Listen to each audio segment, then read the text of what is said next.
Bom, na última aula a gente estava falando da revisão dos contratos, e aí algo que eu. Foi uma questão aqui que uma aluna me jogou, e aí eu quero deixar bem claro para vocês, foi uma boa questão. A gente tem que pensar o seguinte: eu falei para vocês que um contrato ele é celebrado em regra para ele ser cumprido. Então, as partes querem que o contrato ele seja forte, ele seja firme ali até o seu final, até o momento em que há extinção pelo adimplemento, pelo justo pagamento e cumprimento de todas as obrigações. Pode ser que, durante esse contrato, por um fato superveniente, ou seja, um fato posterior à realização do contrato, ele se torne de alguma forma oneroso, de uma onerosidade que seja excessiva. Essa onerosidade excessiva, ela pode gerar duas consequências. A gente vai buscar sempre, e eu insisto, a conservação do contrato. Só que é possível que, dependendo do tamanho dessa onerosidade, eu diria às vezes até mais, é possível que em uma situação em que aquela prestação se torne impossível, você não passe a considerar aqui a possibilidade de revisão, mas sim de extinção. Aí você não tem contrato. Então, por exemplo, e aí um caso fortuito e a força maior sempre. Então, por exemplo, vamos imaginar que você é, sei lá, jogador de futebol. Ou vamos imaginar aqui o caso do Chapecoense. Você é um jogador de futebol, tinha que fazer lá um determinado jogo, ou sei lá, estava com um contrato com um determinado time, e sofre um acidente e tem a perna amputada. Veja, aquele caso fortuito, ele gerou uma situação de impossibilidade de sua prestação. Não vai ter como mais você jogar bola. Então, aquele contrato que a princípio poderia ser revisado, ele, a partir do momento que a prestação se torna impossível, ele abre a possibilidade também de você pensar em uma extinção do contrato. Óbvio que além da revisão contratual, você tem ainda a possibilidade de uma nova contratação, ou seja, uma nova ação, né? Ou seja, uma nova obrigação. Ao invés do sujeito jogar, por exemplo, como atleta, ele poderia ser contratado como parte da equipe técnica, parte da orientação, enfim, às vezes para aproveitar, para ajudar a situação do jogador ali, enfim.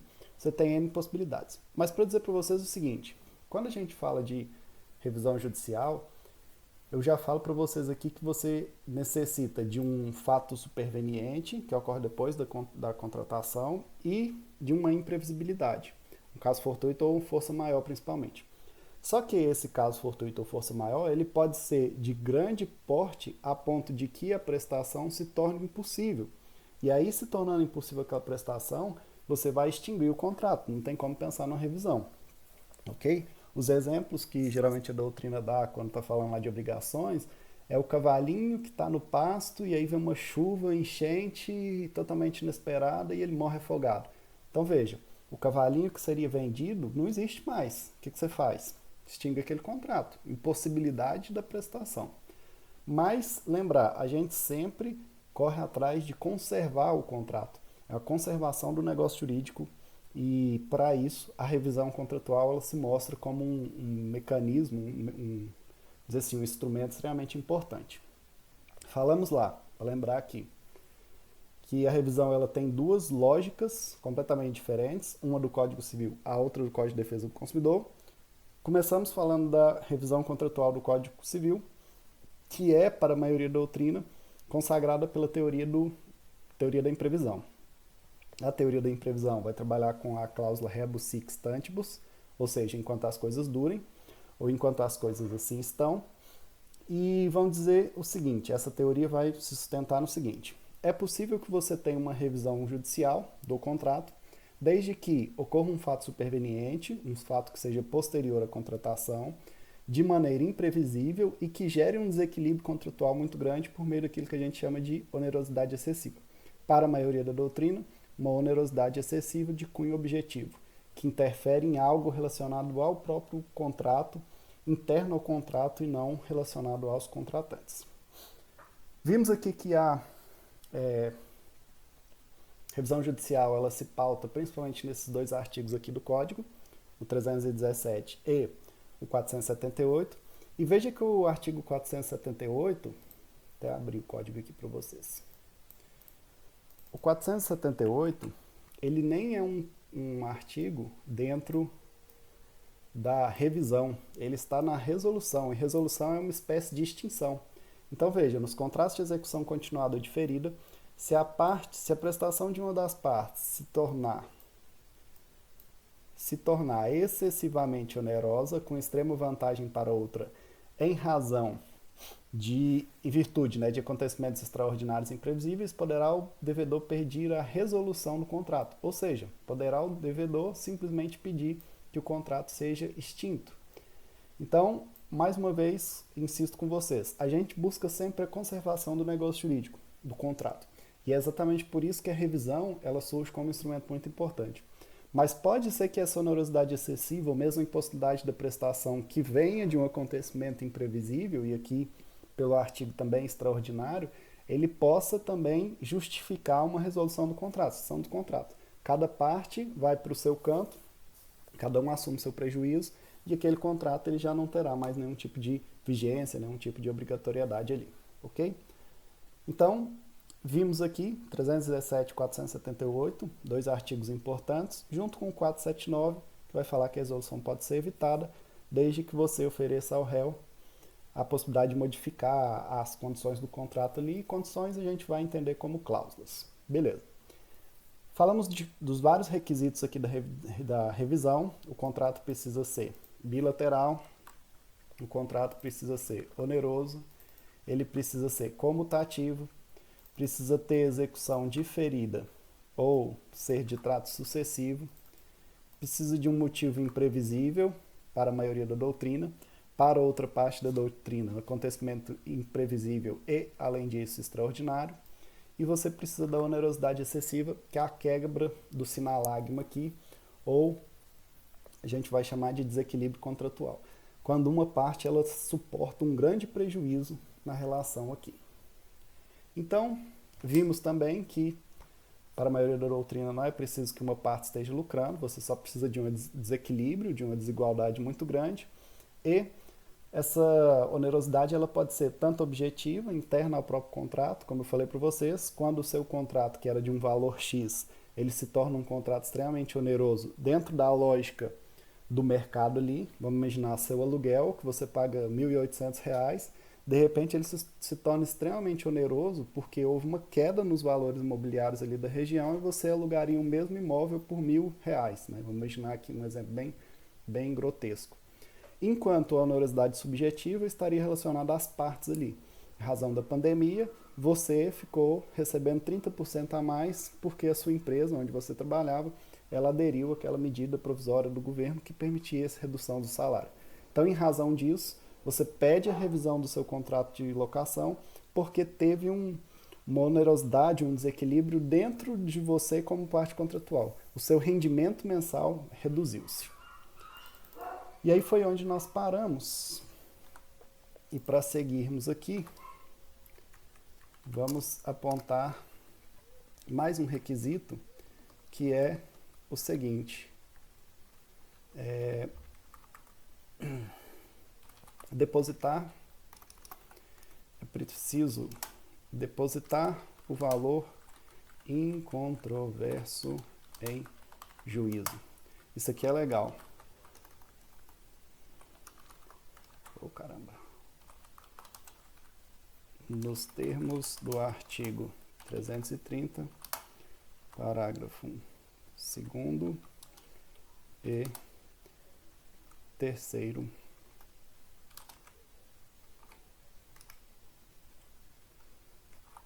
do CPC. Então, olha que interessante isso aqui. Estamos falando dos requisitos para você falar em uma revisão judicial, e eu estou falando para vocês aqui que é preciso que você faça o depósito do chamado valor incontroverso, nos termos do artigo 330, parágrafos 2º e 3º do Código de Processo Civil. O que é isso, valor incontroverso? Vamos explicar. Primeiro vamos ler o código aqui e copiar ele para o nosso caderninho. Artigo 330. A petição será inepta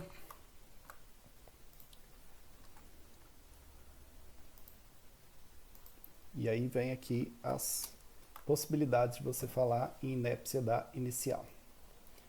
Parágrafo 2º, parágrafo 3º. Então vamos lá. O que é que nós temos aqui?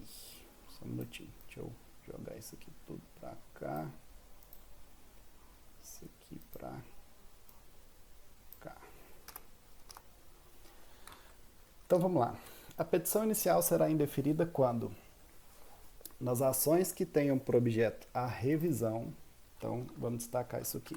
Ação revisional, de obrigação decorrente de empréstimo, financiamento ou de alienação de bens, o autor terá de, sob pena de inépcia, discriminar na petição inicial, dentre as obrigações contratuais, aquela que pretende controverter, além de quantificar o valor incontroverso do débito, que é a parte importante que a gente quer mencionar aqui.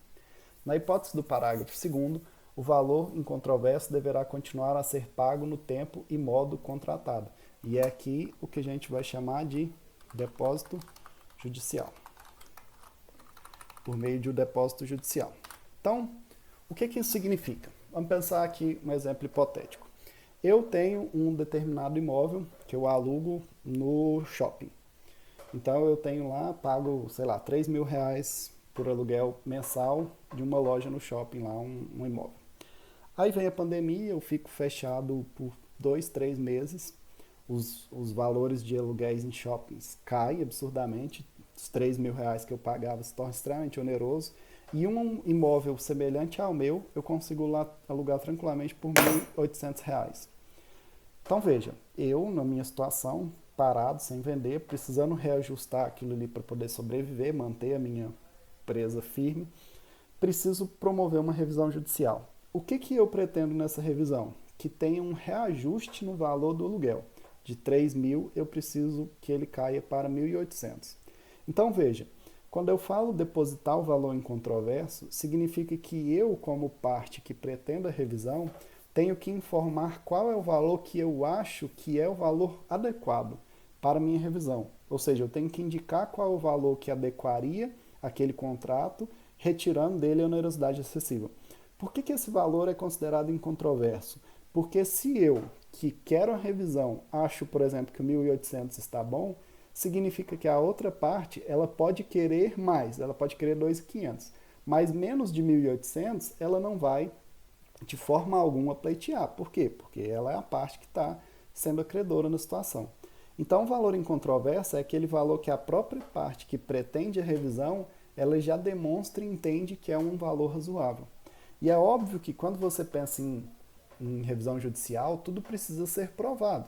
Então você precisa provar que houve onerosidade, você precisa provar qual é o valor, por que aquele valor que você está falando ali ele é razoável ou não.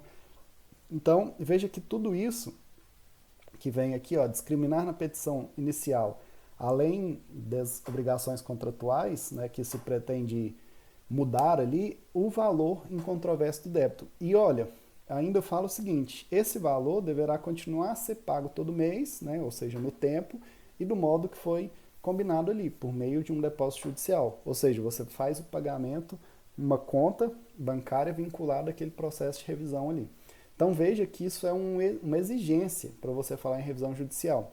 Que você demonstre, pode ser que de R$3.000 você demonstre que o valor adequado que você acha correto é 1.500, é metade.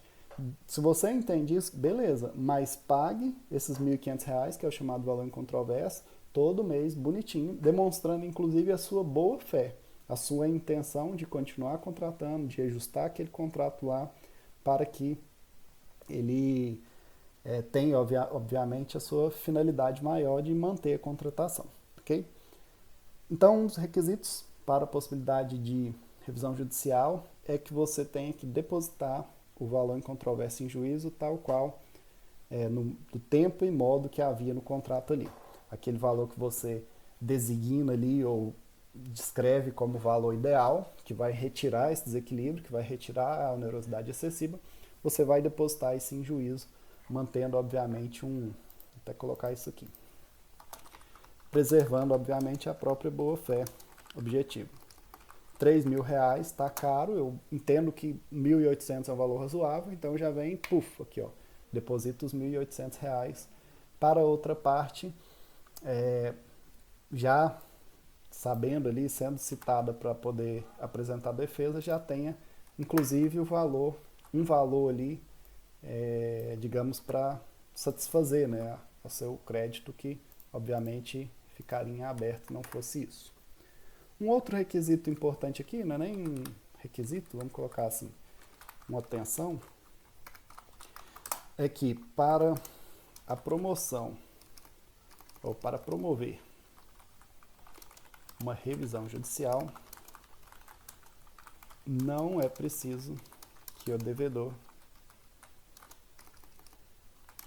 esteja em mora. Então, veja, isso aqui é importante e pode te pegar desprevenido. Quando eu falo de revisão judicial, nós temos a ideia, a falsa ideia, de que é uma pessoa que já está devendo. Não. A revisão judicial é, como eu disse, é um mecanismo, um instrumento para você evitar que o contrato seja extinto. Então, não é preciso que a parte esteja em mora, aquela parte que está promovendo a revisão judicial. Não é preciso que ela esteja devendo, que ela esteja com as parcelas em atraso. Não. Você, dentro do seu contrato bonitinho, veio um evento imprevisível ali, tirou o equilíbrio do contrato, promoveu o que a gente chama de quebra do sinalagma, você já pode entrar com ação, pleiteando aqui uma redução dos valores ou readequação das cláusulas qualquer aqui, mesmo que não esteja em mora, beleza? Questão que pode aparecer para você aí, às vezes em uma prova de concurso ou mesmo em uma situação de juiz que não está estudando, que parou de estudar, né? Que é muito comum, inclusive.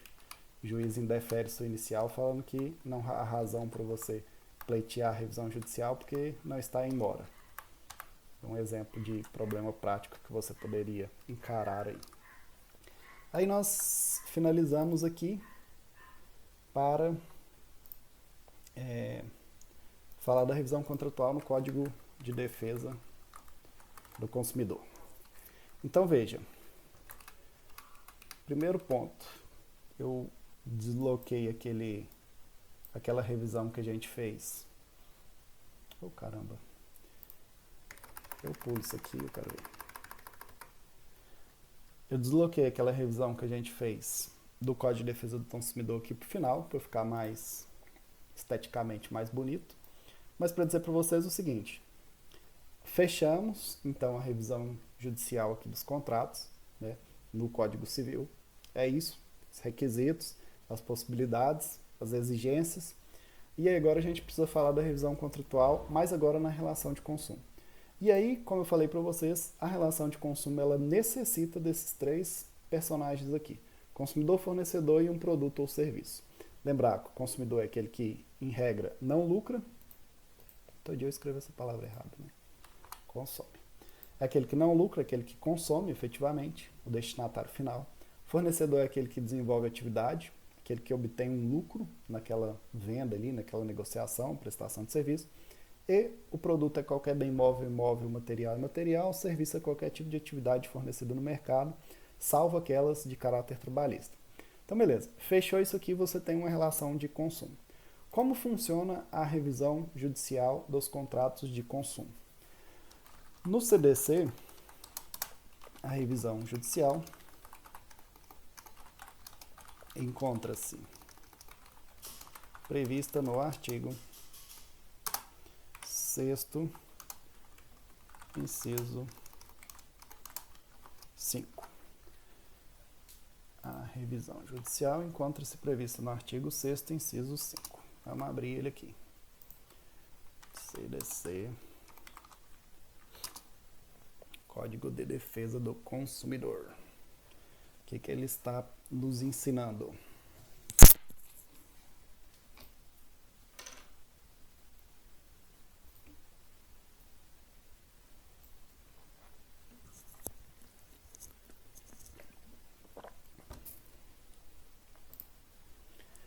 Vamos lá. Artigo 6º, são direitos básicos do consumidor. Então, vamos colocar aqui, direitos básicos do consumidor. Artigo importantíssimo. Aí vem o 5 e diz o seguinte: a modificação das cláusulas contratuais. Deixa eu aumentar isso aqui. A modificação das cláusulas contratuais que estabeleçam prestações desproporcionais ou sua revisão em razão de fatos supervenientes que as tornem excessivamente onerosas. Então vamos voltar aqui. Quando a gente fala da revisão judicial no Código Civil, nós precisamos de um fato superveniente, mas precisa de uma imprevisão, por isso a teoria da imprevisão, que gere um desequilíbrio, uma onerosidade excessiva. Já no Código de Defesa do Consumidor, você só precisa de um fato superveniente que torne excessivamente onerosa aquela prestação. Meu orientador brincava, falava o seguinte, que enquanto o Código Civil ele utiliza a chamada teoria da onerosidade excessiva, o Código de Defesa do Consumidor ele utiliza uma outra teoria, que é a teoria da excessiva onerosidade. Seriam raciocínios diferentes. Por quê?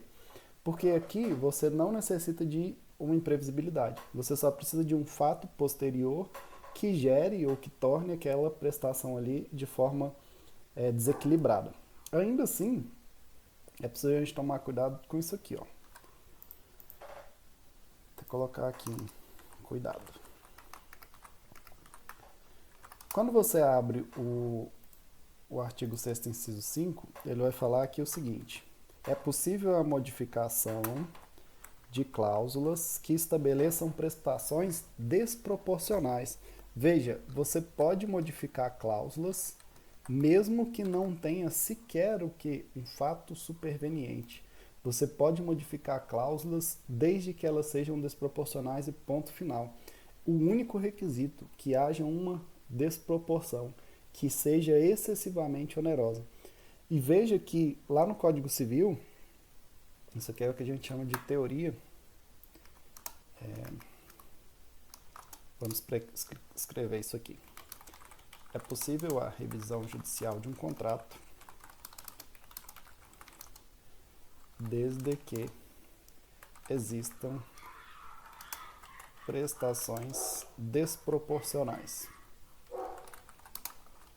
ou seja, excessivamente onerosas.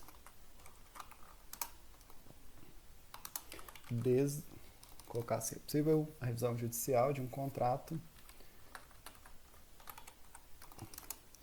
existindo prestações desproporcionais desde o início da negociação. Vamos entender isso aqui. De acordo com a chamada teoria da lesão objetiva. Vamos entender isso aqui. Quando você pega o Código Civil, vamos abrir ele aqui. Lá no artigo, acho que é 141. Não. 157. Vamos ver aqui, ó. Olha aqui que o artigo 157 fala. Está falando da lesão. Inclusive, vamos colocar isso aqui no nosso caderninho. Estamos tratando da lesão.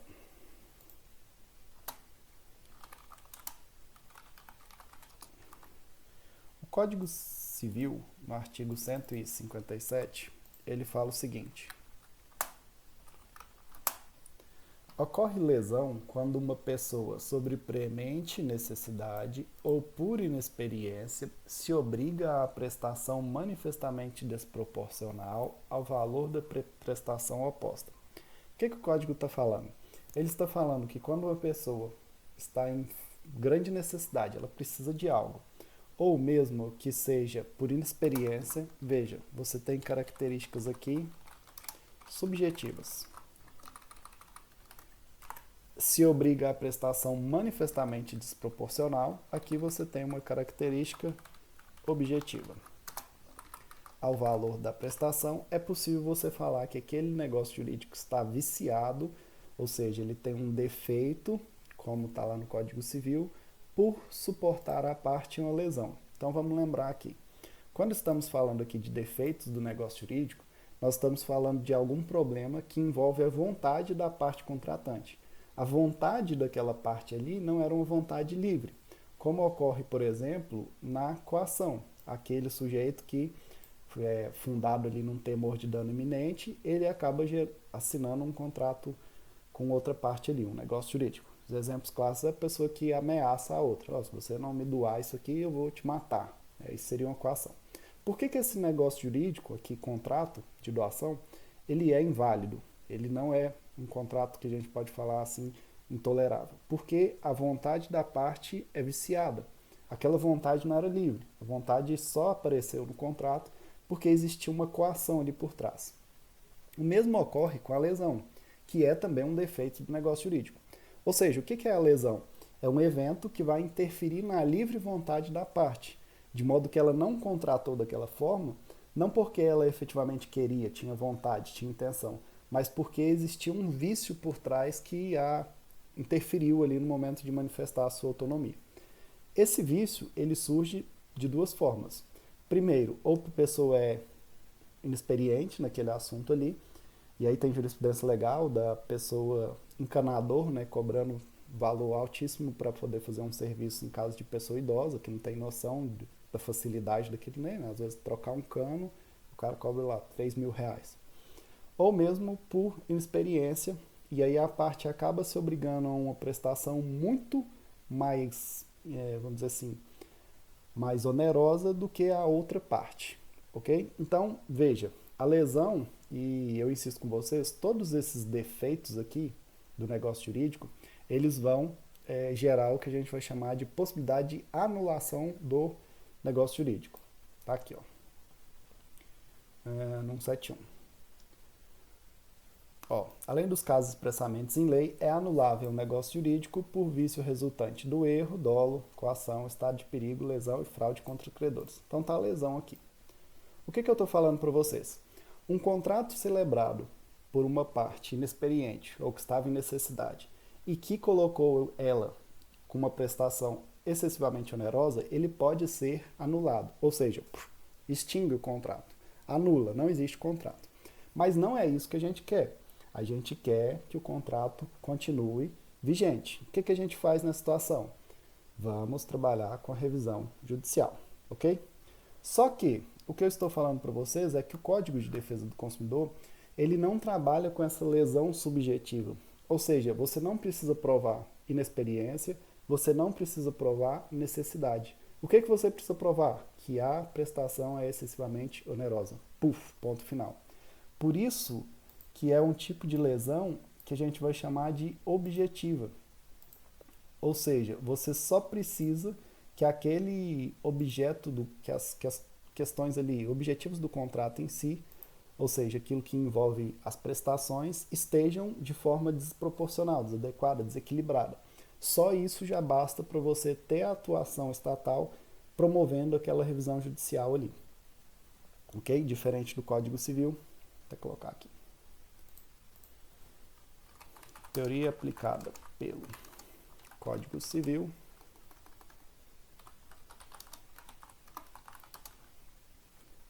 Na seção de defeitos do negócio jurídico. Por que tudo isso? Ou seja, por que é muito mais fácil você promover uma revisão no Código de Defesa do Consumidor? Porque é um Código de Defesa do Consumidor. Ele foi feito exatamente para defender o consumidor. E aí aqui a gente vê nitidamente uma atuação do Estado nesse sentido aí, com essa intenção, com essa vontade. Então, eu estou falando isso aqui para vocês porque é o seguinte, em regra, a revisão judicial ela ocorre por um fato superveniente, em regra. Ou seja, um fato que ocorre depois de realizado o contrato. As partes celebraram o contrato, de repente veio algo aí que ocorreu para o Código de Defesa do Consumidor. Qualquer fato que seja superveniente, ou seja, seja depois da contratação, para o Código Civil, que seja um fato superveniente imprevisível ou extraordinário, a depender da doutrina. Mas o Código de Defesa do Consumidor, ele volta uma casinha. E ele fala, olha, é possível você fazer revisão desde que o contrato seja injusto, desde que exista prestações desproporcionais ali. Existia uma época em que financiamento de automóveis, de forma corriqueira, eles eram eles eram apreciados de forma judicial por meio desse raciocínio aqui. Você tem contratos de financiamento com juros altíssimos e esses juros eles estão ali desde o começo do contrato. E aí o que era o raciocínio? A partir do momento em que tem um contrato com juros abusivos, como era a jurisprudência indicando, você pode reajustar aqueles juros de acordo com a taxa do Banco Central, que deveria sempre ser apresentada junto com isso aqui. Ó. Você tinha que fazer o cálculo ajustando as taxas de juros, as taxas que seriam adequadas àquele contexto ali, por meio, óbvio, de um cálculo feito por um contador, e aí você chegava no que seria a prestação correta daquele financiamento do automóvel, e aí fazia o pagamento por meio de depósito judicial daquele valor em controvérsia. Então, tudo isso baseado na teoria da lesão objetiva. Basicamente, era como se você mostrasse que o contrato, ele desde o momento do nascimento, ele já era injusto para o consumidor. E aí o juiz tinha que, por meio da revisão, reajustar aqueles juros ali, sob pena do contrato se tornar uma forma de oprimir aquele consumidor, na maioria das vezes que não entende nada de cálculos bancários, e esses contratos de financiamento são sempre feitos de forma obscura, né? Tem a taxa de não sei o que, taxa de não sei o que, tarifa de não sei o que, tarifa de avaliação de bem, juros mensal, juros anual, tal. Eles colocam lá um monte de, no contrato de adesão, obviamente, um monte de informações exatamente para o consumidor ler e não entender direito. E ainda depois eles fazem o que é chamado de amortização dos juros, para que as parcelas se tornem parcelas únicas, né? Apesar dos juros ele ser composto, juros sobre juros, todo mês um juros incidia de forma a aumentar a parcela, né? A parcela iria aumentando de forma recorrente a cada mês. No final eles fazem um procedimento lá, tem todo o cálculo e tal, para que a parcela seja uma parcela única no que eles chamam de amortização de juros. Isso tudo para, de certa forma, esconder do consumidor, né? Que às vezes o cara fazia lá, comprava um carro de 50 mil, quando no final do contrato ia pagar 80, 85, e ele não conseguia perceber isso da forma que o contrato era redigido ali. Então, por bastante tempo, você visualizava essas ações revisionais. Então, veja, eu estou insistindo, não existe fato superveniente, não existe imprevisibilidade nenhuma. O cara foi lá, ele assinou, ele aceitou, tem lá a assinatura dele de ponta a ponta no contrato, mas depois, por meio da teoria da lesão objetiva, ele entra com a ação revisional e fala, olha, esses juros aqui, que eu assinei, que eu aceitei, que continua sendo o mesmo juros, ele é abusivo. E eu preciso que você, juiz, readeque esse contrato para os juros que seriam os corretos, que são esses aqui do Banco Central, do prazo tal a tal, no valor X e Y. Então isso era algo que acontecia bastante, né? E aí a gente entrando já no que seria a parte da nossa matéria, que é a revisão, vou colocar assim, vou colocar um aqui, que você tem possível.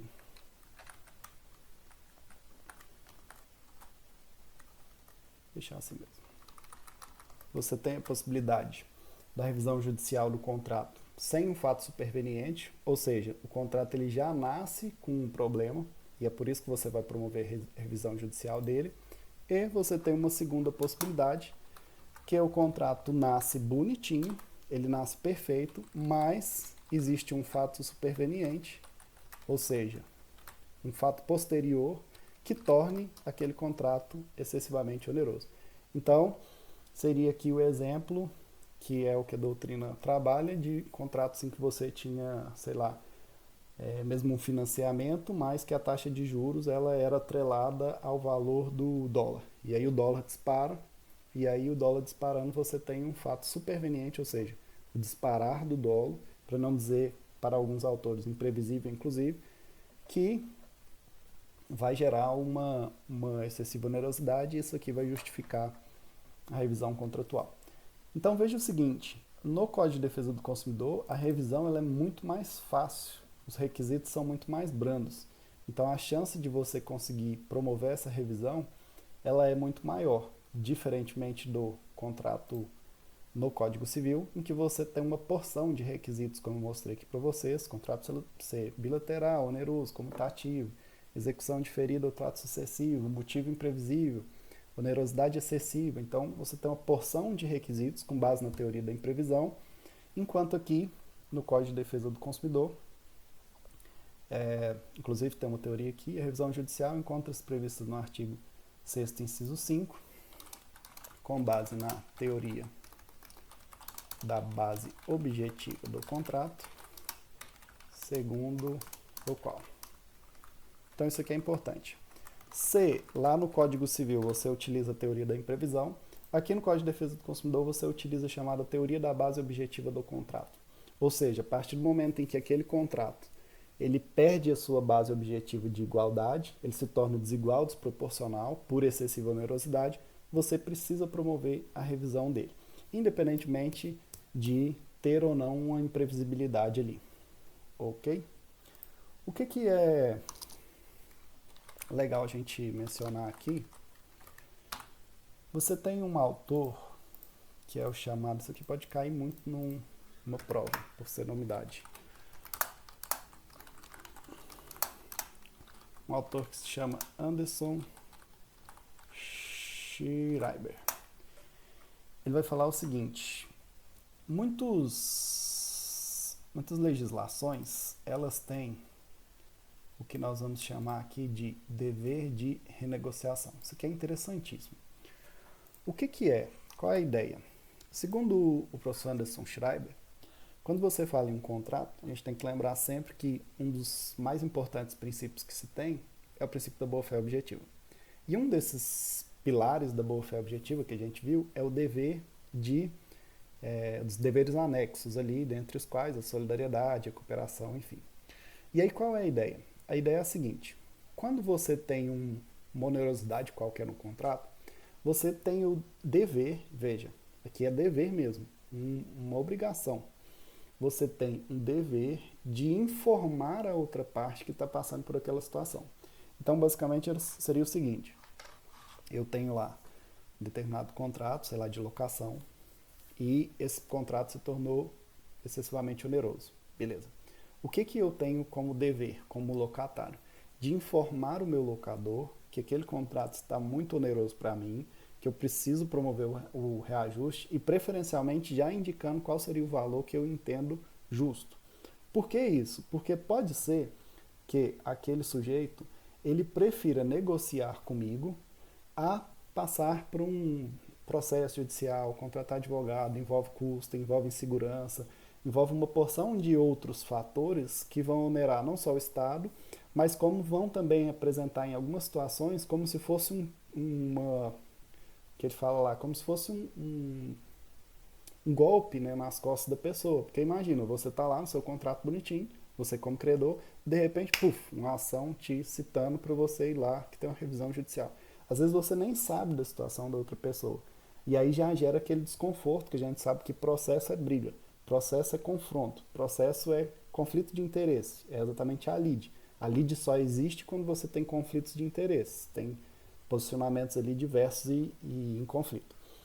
Então, a ideia de renegociar aqui, né, seria basicamente você evitar a judicialização nas situações em que há possibilidade de revisão do contrato e, de certa forma, impulsionar que as partes façam por si só a negociação. Professor, não funcionou, não deu certo. O locador disse que não vai baixar nenhum real. Aí sim, partindo daí você vai para revisão judicial e vai colocar na mão do Estado juiz a forma de solucionar aquilo que agora sim é um conflito de interesse. E veja que o professor Anderson Schreiber ele chega a falar que em alguns estados, né, alguns países, esse dever de negociação, inclusive, ele é um requisito para você poder peticionar. Ou seja, se você não demonstrar que notificou outra parte e que a outra parte não se manifestou, ou pelo menos se manifestou de forma contrária, você sequer teria o seu pedido julgado ali, você teria a ação extinta sem a análise de mérito, né? Por quê? Porque faz parte, como requisito mesmo da ação, né? Não seria nem requisito, era na verdade um pressuposto, né? Um pressuposto da ação aqui, que você demonstrasse lá no binômio adequação-necessidade, que você demonstrasse que é necessária aquela ação revisional. Por quê? Porque você tentou negociar e não conseguiu. Isso, inclusive, chegou a ser cogitado na época do tio Moro aí como ministro para as questões envolvendo o consumo. Então, basicamente, não sei se vocês já viram, até mostro aqui, tem um site que é chamado consumidor.gov, esse sitezinho aqui, ó, que é basicamente um site para você reclamar. Você tem um problema, você reclama da empresa aqui. Então você pode reclamar aqui de qualquer empresa que quiser, sei lá, TIM, vou colocar a TIM aqui, Vivo.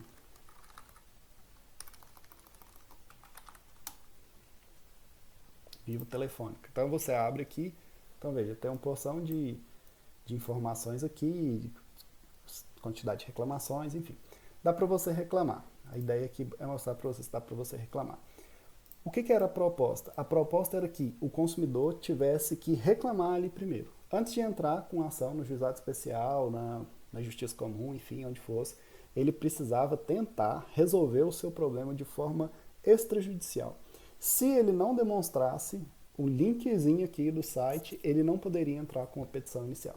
Veja que seria mais ou menos o mesmo raciocínio, um dever de tentar resolver o problema extrajudicial para só depois, demonstrando que não foi resolvido, que existe um conflito de interesses ali, você partir para a judicialização, que eu insisto, é caro para o Estado, é caro para as partes e muitas vezes ele acaba sendo demorado e com soluções nem sempre tão justas assim. Então, é um livro, né, o Dever de Negociação é uma tese do professor Anderson Schreiber, professor lá do Rio de Janeiro, muito bom, muito interessante e extremamente atual. As questões de conciliação e mediação, elas são, eu vejo que são o futuro, e aqui na nossa base aqui de revisão judicial, vai aparecer de forma extremamente importante aqui para nós. Beleza? Então,